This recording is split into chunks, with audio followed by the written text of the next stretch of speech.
Pemirsa, Bupati Aceh Tengah bersama tim gugus tugas percepatan penanganan COVID-19 Aceh Tengah melakukan konferensi pers dengan awak media.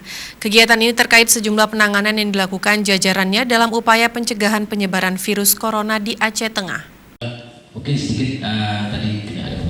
Bupati menerangkan pihaknya sejauh ini masih terus memperketat sejumlah pos perbatasan. Setiap pendatang dari luar daerah dilakukan pemeriksaan suhu serta menanyakan sejumlah keperluan ke Aceh Tengah.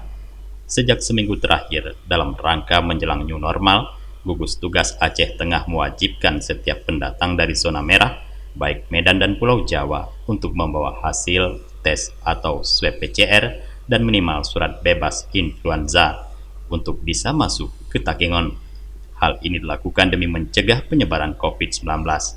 Karena Aceh Tengah merupakan jalur transit menuju Gayo, pemberlakuan wajib masker bagi warga juga diterapkan dengan peraturan Bupati tentang menggunakan masker saat keluar rumah.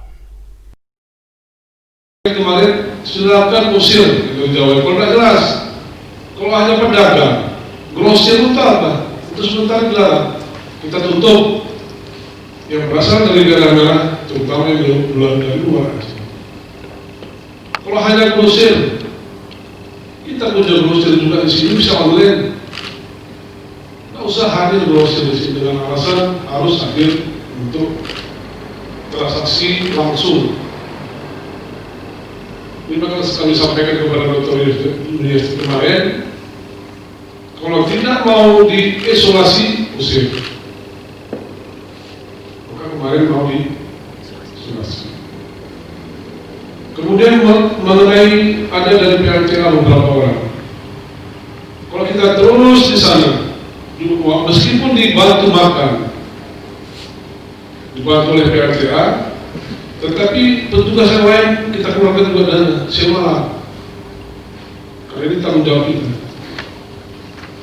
36 kali, 26 kali. Ini harus tegas, saudara. Pihak gugus akan dengan tegas meminta pendatang dari zona merah untuk kembali ke asalnya bila tidak memiliki surat keterangan bebas corona. Apalagi sejumlah warga di Aceh saat ini telah terpapar positif COVID-19 di sejumlah klaster baru. Dari Aceh Tengah, Tim Liputan Aceh TV melaporkan.